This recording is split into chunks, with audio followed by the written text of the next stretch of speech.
এইটো মোৰ এটা খুব প্ৰিয় গান। এইটো মই আৰু আজি ৰিণিকী আছে, ৰিণিকী প্ৰডিউচাৰ আছিলে গানটোৰ বুলি নহয়, গোটেই এলবামটোৰ।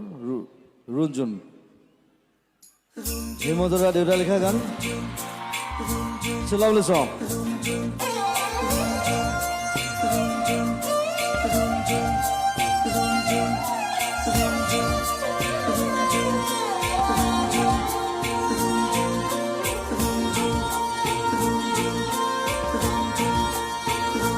ৰুণজুন নুপুৰে মাতে, কি খাজে খাজে কুহি পাতে, মন মোৰ বলিয়া কৰে, কুহুক কুহুক কুলিৰ মাতে। ৰুণজুন নুপুৰে মাতে, কি খাজে খাজে কুহি পাতে, মন মোৰ বলিয়া কৰে, কুহুক কুহুক